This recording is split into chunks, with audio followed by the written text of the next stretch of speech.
اعوذ باللہ من الشیطان الرجیم بسم اللہ الرحمن الرحیم وَلَقَدْ أَرْسَلْنَا مُوسَىٰ بِآيَاتِنَا إِلَىٰ فِرْعَوْنَ وَمَلَئِهِ فَقَالَ إِنِّي رَسُولُ رَبِّ الْعَالَمِينَ۔ اللہ رب العزت مختلف انبیاء کی تاریخ بیان کر کے نبی کریم صلی اللہ علیہ وبارک وسلم کو حوصلے کی قلبی اطمینان کی کیفیت عطا فرما رہا ہے، اور اسی طرح قیامت تک آنے والے مبلغین، مدرسین، دین کا کام کرنے والوں کے لیے یہ تقویت کا سبب بنتا ہے۔ حضرت موسیٰ علیہ السلام کا حوالہ دے کر فرمایا وَلَقَدْ أَرْسَلْنَا مُوسَىٰ بِآيَاتِنَا، ہم نے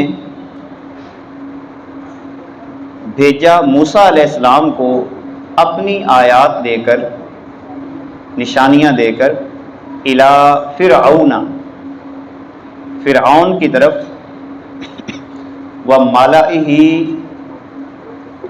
اور فرعون کے امراء کے پاس، فرعون کے پاس بھیجا اور فرعون کے امراء کے پاس۔ مالاؤن گروہ کو بھی کہتے ہیں، اور مالاؤن کسی بھی علاقے کا جو سربراہ ہوتا ہے، اس سربراہ کے جو چہیتے ہوتے ہیں ان کو بھی مالاؤن کہا جاتا ہے۔ چونکہ یہاں پر فرعون اور اس کے مالاؤن کا ذکر ہے، تو اس سے مراد کیا ہوگا؟ فرعون اور اس کے امراء، وزراء، جو اس کے مشاورتی ٹیم سمجھ لیں، جن کے ذریعے وہ اپنے احکامات آگے صادر کرتا ہے، جیسے وزیر اعظم کو اور اس کے وزراء کو اکٹھا کیا جائے، کیونکہ بنیاد وہیں سے شروع ہوتی ہے۔ تو فرمایا کہ ہم نے بھیجا موسیٰ علیہ السلام کو اپنی نشانیاں دے کر فرعون اور اس کے گروہ کی طرف، امراء کی طرف، اور جا کے ایک ہی بات کی حضرت موسیٰ علیہ السلام نے، فقال انی رسول رب العالمین، میں تمام جہانوں کے رب کا نمائندہ ہوں، تمام جہانوں کے رب کا نمائندہ ہوں۔ جو لفظ انتخاب کیا ہے یہاں پر، وہ کیا ہے رب العالمین۔ اس کی کیا وجہ ہے؟ اس کی وجہ سمجھنا ہو تو ہم قرآن مقدس کی دوسری آیات کا سہارا لیتے ہیں۔ ایک جگہ پہ جب حضرت موسیٰ علیہ السلام نے یہی بات کی فرعون سے کہ میں تمام جہانوں کے رب کا رسول ہوں، نمائندہ ہوں، تو اس نے آگے سے تنزیہ انداز میں کہا تھا وما رب العالمین، یہ تمام جہانوں کا رب کون ہوتا ہے؟ اب اس کی وجہ کیا تھی؟ اصل میں یہ اپنے ماننے والوں کے ذہنوں کے اندر یہ بات ڈال چکا تھا کہ اصل میں ہی تمہارا رب ہوں۔ اصل وجہ یہ تھی۔ اسی لیے چونکہ یہ کہتا تھا کہ میں ہی تمہیں پال رہا ہوں، میری وجہ سے تم زندہ ہو، میں تمہیں رزق دے رہا ہوں، میں تمہارا رب ہوں، تو حضرت موسیٰ علیہ السلام نے بھی جو الفاظ کا انتخاب کیا وہ بھی اسی انداز کے ساتھ کیا، اور گروہ کے درمیان کیا کہ دیکھو میں تمام جہانوں کے رب کا نمائندہ ہوں۔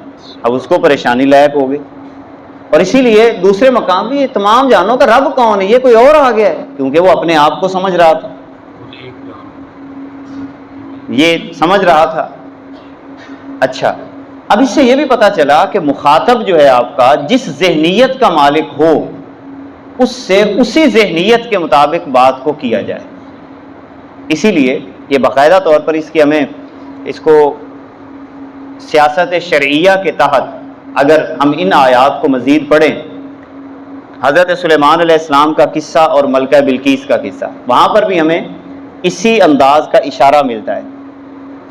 ملکہ بلقیس نے چند سونے کے تھال بھیجے، ہدیہ بھیجا سلیمان علیہ السلام کی طرف۔ سلیمان علیہ السلام نے سب سے پہلے تو وہ ہدیہ واپس کر دیا۔ کیوں؟ کہ انبیاء اس طرح کا تحفہ وصول نہیں کرتے۔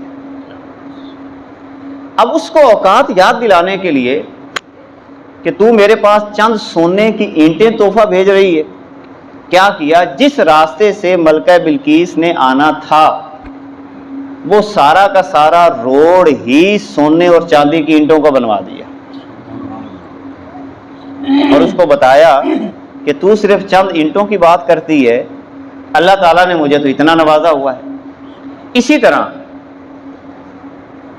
جو شخص متکبر ہو، بندوں کو بندہ نہ سمجھتا ہو، تو خاص طور پر دیندار طبقے کو چاہیے کہ ایسے افراد کو جھک کے نہیں ملنا چاہیے، بلکہ ایسے افراد کے ساتھ ملتے ہوئے آپ کے دل میں تکبر نہ ہو، اللہ کے حکم سے بس اس کو اوقات یاد کروانی ہے، اس کو سلام لیتے ہوئے اس کا ہاتھ کو باقاعدہ جھٹکیں۔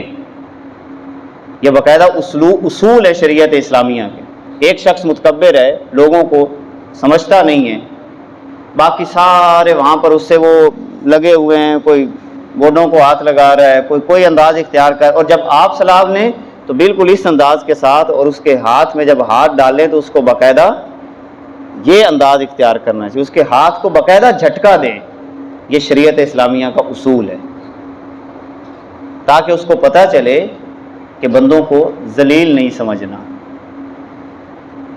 یہ انداز بھی یہاں پر ہمیں سکھایا گیا کہ جو مخاطب کی نفسیات ہے اس کے مطابق گفتگو کا انداز آگے بڑھایا جائے۔ نبی کریم صلی اللہ علیہ وسلم بھی بعض دفعہ جب مختلف وفود آتے تو پھر آپ باقاعدہ طور پر ایک جبہ منگواتے، اور وہ جبہ زیب تن فرمایا کرتے تھے ملاقات کرنے کے لیے۔ وفود کو ملاقات کرنے کے لیے خاص قسم کا جبہ پہنا کرتے تھے، اور اس طرح کا جبہ کوئی اور نہیں پہنتا تھا۔ اس کا مطلب یہ ہوا کہ بعض حالات کے اندر خاص قسم کا لباس پہننا، بعض موقعوں پر بعض اس طرح کا انداز اختیار کرنا کہ جس سے مخاطب کی نفسیات کو ٹھیک کرنا مقصد ہو۔ اب اس کی ایک سب سے بڑی مثال، بیت اللہ شریف میں طواف کرنے کے لیے سارے عاجزی کا اظہار کرنے کے لیے جاتے ہیں۔ فتح مکہ کے موقع پر حضور علیہ السلام پہلے عاجزی کی کیفیت میں تشریف لا رہے ہیں، گردن جھکی ہوئی ہے، ساری کیفیت ہے، مگر جب طواف کرنے لگے تو نبی کریم صلی اللہ علیہ وسلم نے بھانپ لیا کہ یہ جو مشرکین ہیں یہ بات کریں کہ دیکھو یہ محمد کے ساتھی تو بڑے کمزور ہو گئے ہیں، ان سے تو چلا نہیں جا رہا۔ تو کائنات کے آقا صلی اللہ علیہ وسلم دوران طواف یہ حکم عطا فرمایا کہ تھوڑا اکڑ کے چلو، تھوڑا سا اکڑ کے چلو اور سینہ تان کے چلو۔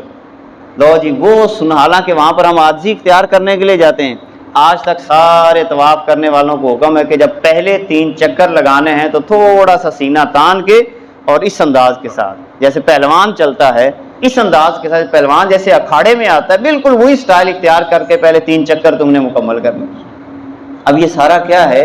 یہ بتایا گیا کہ جو آپ کا مخاطب ہے جس ذہنیت کا مالک ہو تو دین یہ بتاتا ہے کہ اس کی نفسیاتی تربیت کے لیے پھر ویسا انداز ہی اختیار کیا جائے، مگر آپ کے ذہن میں تکبر نہیں ہونا چاہیے، آپ صرف اس کی نفسیاتی تربیت کر رہے ہیں۔ اور اس کی بہت ساری مثالیں ہمیں شریعت اسلامیہ میں سیرت سے، صحابہ کرام کی سیرت سے ہمیں ملتی ہیں۔ ایک تو یہاں پہ یہ نقطہ ہمیں دستیاب ہوا جب حضرت موسیٰ علیہ السلام نے اعلان کیا فلما جاءہم بآیاتنا اذا ہم منہا یضحکون۔ موسیٰ علیہ السلام نے جب اعلان کیا تو اس وقت نشانیاں لے کر آئے تو وہ سارے کے سارے بے ساختہ ہنسنے لگ گئے۔ دہک انسان کی ہنسنے کی درمیانی حالت کو کہتے، اور دہک عموماً تعجب کی بنیاد پر ہوتا ہے۔ نبی کریم صلی اللہ علیہ وسلم نے بھی تبسم زیادہ فرمایا، دہک چند مقامات پر فرمایا، اور وہ تعجب اچھا تعجب تھا، اور کہا حضور علیہ السلام نے کبھی بھی نہیں لگایا اونچی آواز کے ساتھ اتنا ہنسنا کہ وہ دور تک آواز جائے۔ تبسم صرف مسکراہٹ چہرے پہ رکھنا، دہک اتنی آواز کہ قریب والا تقریباً سن لے، اسے دہک کہا جاتا ہے۔ نبی کریم صلی اللہ علیہ وسلم کی بارگاہ میں جو صحابی آتے ہیں سوالات ایسے کرتے، اور جب وہ واپس جاتے تو حضور صلی اللہ علیہ وسلم ان کی ادا پہ دہک فرمایا کرتے تھے۔ جیسے ایک صحابی آئے عرض کی حضور حساب کس نے لینا ہے؟ یقین کی حالت میں وہ سوال کر رہے حساب کس نے لینا ہے؟ تو حضور علیہ السلام فرماتے اللہ نے لینا ہے۔ وہ بندہ کہتا پھر خیر ہے پھر خیر ہے۔ یہ کیا یقین کی حالت تھی؟ اصل میں اس بندے کا تعلق اللہ کی ذات کے ساتھ اتنا گہرا ہو چکا تھا کہ اس کو اللہ سے پیار ہو گیا تھا، اور وہ اللہ کی محبت کی جھلک کو سمجھ رہا تھا کہ اگر ایک ماں بچے کا حساب فرض کریں آسانی کے ساتھ لیتی ہے تو اللہ تعالیٰ کتنی آسانی کے ساتھ لے گا۔ وہ یقین کی حالت میں یہ جملہ بول پھر خیر ہے، اگر اللہ نے حساب لینا ہے تو پھر خیر ہے۔ حضور مسکرائے کہ اس کا یقین کتنا ہے۔ اور اس کے علاوہ کئی مقامات ہیں جہاں پر حضور علیہ السلام نے دیکھ سنا، مگر ایک دیکھ ہوتا ہے تنزیہ، جیسے ایسے کر یہ ایک دیکھ یعنی ایسا سٹائل اختیار کرنا، کسی نے آ کے تعریف کی میں جاننا، بس تھوڑا سا یہ لہجہ بھی بندہ اختیار کر لینا، اس کا مطلب ہے آپ جو دیکھ کر رہے ہیں، ہنس تو رہے ہیں دیکھ کی حالت میں مگر تنزیہ ہنس رہے ہیں، گردن مروڑ کے ہنسنا۔ تو جب حضرت موسیٰ علیہ السلام نے یہ بات کی تو وہ سارے کے سارے جو وہاں پر بیٹھے ہوئے تھے ایک دوسرے کو دیکھ اے دیکھو جی، اب یہ وہ کیفیت ہے جو فرعونی کیفیت ہے، جو یہاں سے بات سمجھنے والی ہے۔ لہذا جب بھی تمہارے پاس ہمارے پاس کوئی دین کی بات، صحیح دین کی بات کرنے والا آئے تو آگے سے مذاق نہیں اڑانا، کیونکہ مذاق اڑانا کس کا لہجہ ہے؟ فرعون کا لہجہ۔ تو اللہ تعالیٰ کو فرعون کا لہجہ پسند نہیں ہے۔ کبھی بھی دیندار طبقے کا مذاق نہ اڑائیں، عمل کرنا ہے نہیں کرنا یہ بات کی بات ہے، مذاق کبھی نہ اڑائیں، اس کی بات کم از کم توجہ کے ساتھ سنیں، کہیں ایسا نہ ہو کہ یہ مذاق آپ کے گلے پڑ جائے۔ اللہ تعالیٰ کو فرعونی لہجہ پسند نہیں ہے۔ فرعون کو اللہ نے غرق کیا تو اس طرح کا لہجہ اختیار کرنے والوں کو بھی اللہ تعالیٰ کیا کرتا ہے؟ دنیا کے اندر ذلیل اور رسوا کر دیتا ہے۔ پھر کیا فرمایا؟ وَمَا نُرِيهِم مِّنْ آیَةٍ إِلَّا هِيَ أَكْبَرُ مِنْ أُخْتِهَا،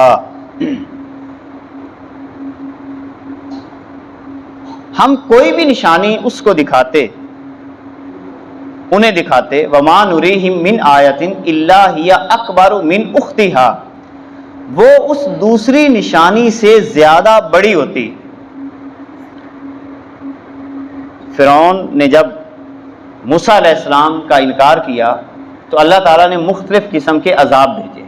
یہاں اخت بمانا بہن نہیں ہے، اخت بمانا اس جیسی، یعنی جو اخت کا معنی ویسے عربی میں بہن ہوتا ہے، مگر یہاں پر اخت کا معنی کیا ہے؟ اس جیسی یا اس سے بڑی۔ مثال کے طور پر طوفان کا عذاب آیا، ٹڈیوں کا عذاب ان پہ آیا کہ ہر طرف ٹڈیاں ہی ٹڈیاں۔ اسی طرح ٹڈی دل جس کو ہم کہتے ہیں، یہ ہمارے ہاں بھی اس طرح کی کیفیت پچھلے دنوں میں پیدا ہوئی۔ جوؤں کا عذاب آیا اس قوم کے اوپر، مینڈکوں کا عذاب آیا، کھانے میں مینڈک، پانی میں مینڈک، جہاں پر وہاں پر کوئی کیفیت وہاں پر پیدا، آگے مینڈک ہی مینڈک۔ اسی طرح خون کا عذاب ان کے اوپر آیا، کھانا کھانے لگتے تو خون، پانی پینے لگتے تو اندر سے خون، اس کے علاوہ کوئی کام کاج، کپڑے اٹھانے لگتے تو اندر سے خون۔ یہ خون کا عذاب اس قوم کے اوپر آیا۔ تو یہ ہر عذاب پچھلے عذاب سے بڑا ہوتا۔ وَأَخَذْنَاهُمْ بِالْعَذَابِ لَعَلَّهُمْ يَرْجِعُونَ، اور ساتھ ایک وجہ بھی بیان کی عذاب کی، ہم عذاب کے ذریعہ ان کو اس لیے پکڑتے ہیں تاکہ یہ واپس لوٹ آئیں، واپس آ جائیں، توبہ کر لیں، ہدایت مل جائے۔ اب کیا ہوا؟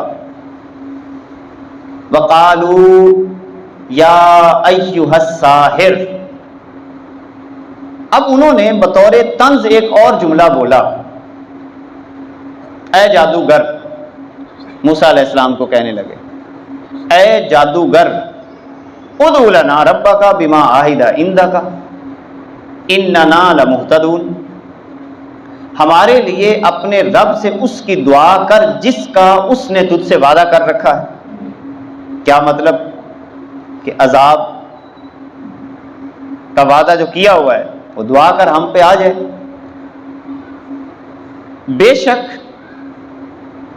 ہم تو ہدایت کے راستے پہ چلے ہوئے ہیں. جیسا کہ ہم نے گزشتہ بھی ایک آیت پڑھی کہ ایک گمراہ شخص یہ سمجھتا ہے کہ میں ہدایت کے راستے پہ چل رہا ہوں. بالکل اسی طرح انہوں نے بھی یہ سمجھا کہ ہم ہدایت کے راستے پہ چلے ہوئے ہیں. فلما کشفنا عنہم العذاب اذا ہم ینکثون. اور جب ہم نے ان سے عذاب کو ہٹا لیا، عذاب آیا اور عذاب ان سے ہٹا لیا، تو اس وقت کہنے لگے ہم تو اس وعدے کو توڑتے ہیں. اب ان کی کیفیت کیا ہوتی؟ اللہ تعالیٰ ان پہ عذاب بھیجتا. جب عذاب بھیجتا تو یہ اس وقت دعاؤں کا بھی کہتے کہ دعا کر دو ہمارے لیے، اللہ تعالیٰ اس عذاب کو ہم سے ہٹا دے، پھر ہم ہدایت یافتہ ہو جائیں گے. اصل میں یہ اوپر اوپر سے کہتے تھے، اندر سے ہدایت کا ارادہ ان کا نہیں ہوتا تھا. بس اس بار جان چھوٹ جائے، اگلی دفعہ ہم ہدایت یافتہ ہو جائیں گے. تو جب بھی اللہ تعالیٰ ان پہ عذاب بھیجتا، دعا بھی حضرت موسیٰ علیہ السلام سے ہی کروایا کرتے. موسیٰ علیہ السلام دعا کر دیتے، عذاب ٹل جاتا. جیسے ہی عذاب ٹلتا تو یہ سارے کے سارے اپنے وعدے کو توڑ دیتے. فنادى فرعون فی قومہ. حضرت موسیٰ علیہ السلام نے جب دعا کی، اس پر عذاب اس قوم کے اوپر ٹل گیا، تو کیا ہوا؟ فرعون نے اپنی قوم میں ایک ندا لگائی. کیا ندا لگائی؟ قال یا قومی الیس لی ملک مصر. کیا مصر کا ملک میرا نہیں ہے؟ پھر وہی فرعونیت آ گئی، مصر کا بادشاہ تو میں ہوں، کیا مصر کا ملک میرا نہیں ہے؟ وَهَٰذِهِ الْأَنْهَارُ تَجْرِي مِن تَحْتِي. اور یہ میرے محلوں کے نیچے سے جو نہریں بہہ رہی ہیں یہ میری نہیں ہے. افلا تبصرون. کیا تم دیکھتے نہیں ہو کہ ان تمام چیزوں کا مالک جو ہے وہ میں ہوں. ام انا خیر من ھذا الذی ھوا مہین. کیا تم دیکھتے نہیں ہو؟ کیا میں بہتر نہیں ہوں؟ اب اپنی بہتری کا اظہار کر رہا ہے. کیا میں بہتر نہیں ہوں اس شخص سے کہ جس کی کوئی عزت ہی نہیں ہے؟ کس کو کہہ رہے؟ موسیٰ علیہ السلام. یہ عزت تو میری ہے، بادشاہ میں ہوں، محل میرے ہیں، اس کے نیچے سے نہریں جو بہہ رہی ہیں یہ ساری کی ساری میری ہیں. میں بہتر ہوں یا یہ جو بے توقیرہ بندہ ہے یعنی معاذ اللہ حضرت موسیٰ علیہ السلام، یا یہ بہتر ہے؟ ولا یکاد یبین. اور وہ تو صاف بول بھی نہیں سکتا. خدا نخواستہ یہ گویا کہ حضرت موسیٰ علیہ السلام کی فرعون بے توقیری کر رہا ہے. جیسے آج کل بھی لوگ معذرت کے ساتھ مولویوں کو کیے گا مولویوں کو سارا کچھ تو ساڑھے زمیناں ساڑھے گڑ، جائیداداں ساڑھے گڑ، ساڑھے فلانا رابطے. یہ لہجہ فرعونی لہجہ ہے. حضرت موسیٰ علیہ السلام تہی دامن ہو کر اللہ کے نبی ہیں، اور یہاں پر وہ مزید بدتمیزی پہ اترا، کہنے لگا کہ موسیٰ علیہ السلام کو تو بولنا بھی ٹھیک نہیں آتا. فلا القی علیہ اسورا. اگر وہ نبی ہوتا، اب اگلا لہجہ وہ کیا اختیار کر لوگوں کو اپنی طرف، اگر وہ نبی ہوتا تو اس پر القی علیہ اسورۃ من ذہب، تو اس پر سونے کے کنگن کیوں نہیں اترے؟ پھر اگر یہ موسیٰ نبی ہوتا تو اس پر سونا میرے پاس ہے، کیونکہ وہ اس وقت کے بادشاہ سونے کے کنگن کڑے پہنا کرتے تھے. تو فرعون کہنے لگا دیکھو اگر وہ بادشاہ ہوتا تو پھر اس پر سونے کے کنگن کیوں نہیں اترے؟ سونے کے کنگن تو میرے پاس ہیں. او جاء معہ الملائکۃ مقترنین، یا اس کے ساتھ پر باندھے فرشتے ہی آ جاتے. فرشتے آ کے کہتے کہ یہ اللہ کا نبی ہے، تو فرشتے وہاں پر باندھے آ جاتے، قطار بنا کے آ جاتے اور کہتے کہ یہ نبی ہے. اب گویا کہ ان تمام باتوں کے ساتھ فاستخف قومہ فأطاعوہ. یہ دیکھیں ہماری قوم کی بھی یہی مثال. یہ باتیں کر کے فرعون نے کیا کیا؟ اپنی قوم کا دماغ کھو دیا، عقل ہی کھو دی. وہی کہنے لگے ہاں بھائی بات تو ٹھیک ہے، زمیناں تیریاں، جائیداداں تیریاں، سونے دے کنگن تیرے، موسیٰ کو تو کچھ بھی نہیں ہے گا. اب انہوں نے کیا کیا؟ موسیٰ علیہ السلام کی اطاعت کرنے کی بجائے فرعون کی اطاعت کر لی. انہم کانوا قوما فاسقین، بے شک یہ سارے کے سارے نافرمان تھے. اب اللہ تعالیٰ کیا فرما رہا ہے؟ میرے نبی کو انہوں نے جھٹلایا، میرے نبی کی بے عزتی کی، میرے نبی کی بے توقیری کی.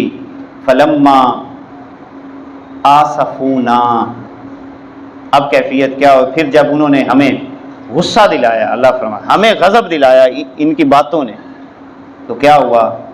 انتقمنا منہم، پھر ہم نے ان سے انتقام لیا.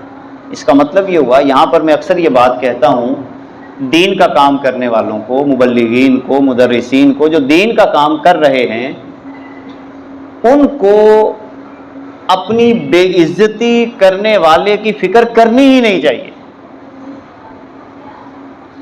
کیونکہ یہاں پہ اللہ تعالیٰ کیا فرما رہا ہے کہ موسیٰ علیہ السلام کی بے توقیری کی انہوں نے، فرعون نے بے توقیری کی، اس کے ساتھیوں نے بے توقیری کی، بے عزتی کی. تو اللہ تعالیٰ فرماتا ہے یہ بے عزتی تو موسیٰ کی کر رہے تھے، غضب ہمیں آ رہا تھا. اللہ تعالیٰ کے پیاروں کے ساتھ جب کوئی بندہ اس طرح کا لہجہ، بلکہ بخاری اور مسلم کی روایت میں تو واضح ہے کہ جو اللہ کے دوستوں کے ساتھ بدتمیزی کا لہجہ اختیار کرتا ہے، اللہ تعالیٰ خود فرماتا ہے کہ میرا ان کے ساتھ اعلان جنگ ہے، میں لڑائی کروں گا ان کے ساتھ. اب جس کے ساتھ اللہ لڑائی کر رہا ہو، اللہ آپ کا انتقام لے رہا ہو، آپ کو ذہنی بوجھ لینے کی کوئی کسی قسم کی ضرورت قطعاً نہیں ہے، بس یہ اس کا کرتا رہے. اب یہاں پر اللہ فرماتا ہے فَانتَقَمْنَا مِنْهُمْ، ہم نے ان سے انتقام لیا، فَأَغْرَقْنَاهُمْ أَجْمَعِينَ، اور سارے کے سارے لوگوں کو غرق کر دیا، تباہ کر دیا. اور اللہ کرتا ایسے ہی ہے، آج بھی اس کا طریقہ یہی ہے. سمجھنے والوں کے لیے اشارے کافی ہوتے ہیں. لہذا زندگی کے جو لمحات اللہ تعالیٰ نے ہمیں عطا کیے ہیں، یہ اس کی بندگی میں، اس کے دین کے پھیلاؤ میں گزر بسر ہو جائیں تو یہی اصل ہمارا سرمایہ ہے. اس کے علاوہ اللہ تعالیٰ کو کوئی باطل ادا پسند نہیں ہے. اللہ تعالیٰ ہمیں حق بولنے کی، حق پر عمل کرنے کی توفیق عطا فرمائے. وآخر دعوانا ان الحمد للہ رب العالمین. بسم اللہ الرحمن الرحیم. اللہم صلی علی سیدنا و حبیبنا محمد مبارک وسلم وصلی علیہ. اے پیارے اللہ کریم، قبول فرما، غلطیوں کوتاہیوں سے درگزر فرما. اے پیارے اللہ کریم، ہم سب کو قرآن مقدس کا نور عطا فرما. اے پیارے اللہ، اس ادارے کو، اس مسجد کو قرآن مقدس کا قیامت تک مرکز بنائے رکھنا. اے اللہ، جو بچیاں یہاں پہ پڑھ رہی ہیں، اے اللہ ان کے علم میں، عمل میں برکتیں عطا فرما. اے پیارے اللہ کریم، جو دین کے ساتھ وابستہ لوگ ہیں، اے اللہ ان کی خیر فرما. اے اللہ خیر فرما. اے پیارے اللہ کریم، دین کو سمجھنے کی، آگے بڑھنے کی توفیق عطا فرما. ساحل یا الہی کل صعب بحرمت سید الابرار وصلی اللہ تعالی علی حبیبہ و آلہ و اصحابہ اجمعین برحمتک.